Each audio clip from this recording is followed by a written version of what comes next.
重庆人对于鱼的烹饪总有一种迷之自信，毕竟长期生活在长江边上，几乎是天天与鱼打交道。而重庆人最喜欢的鱼类当属鲫鱼，一条小小的鲫鱼承载着太多的情感，总能烹饪出不同的花样，让人欲罢不能。今天厨子再给大家分享一道无翅版的剁椒豆豉鲫鱼，希望大家喜欢。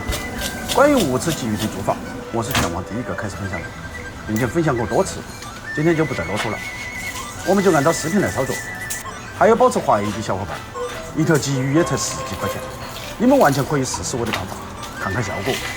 如果发现不像我说的那样，再来打脸也不迟。一种实用的烹饪技法，经得起检验。起锅，锅中加入1厘清水，撒上适量的盐，投入姜片、葱段，一起搅拌均匀。开大火烧至沸腾，锅中水开后，就把鲫鱼放入锅中，转小火，让锅里保持一种似开非开的样子，慢慢炖20分钟。现在开始准备辅料，备少许的生姜切成姜米后备用，大蒜来即可，用刀撇破，多至蒜面。准备10几条海花红海椒，切碎后备用。海花红海椒其实没得辣味儿，所以最后再适当配一点小米辣。把煮好的鲫鱼捞起来，装入茶盘中，重新起锅，烧热了下油，挂锅，投入姜蒜面，稍稍用大火给它爆一下，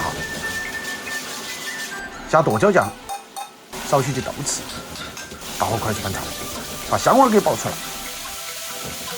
把备好的海椒投入锅中，快速翻炒均匀。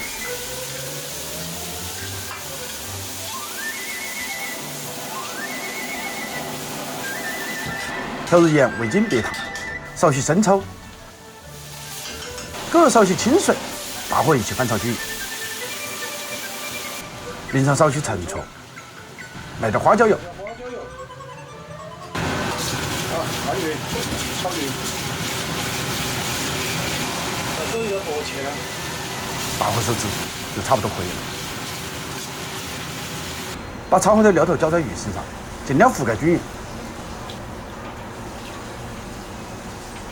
最后撒上少许性感的葱花，美味即成。厨子喊开怀，好吃就点赞。这几天厨子更新视频，可能不是很及时，因为我要回到重庆生活一段时间。母亲年迈，几乎每年都要回去陪她几个月，所以未来我们重庆厨房见，希望依然能得到大家的支持。在重庆的小伙伴，想小酌2杯的可以约一下，我是厨子，下期见。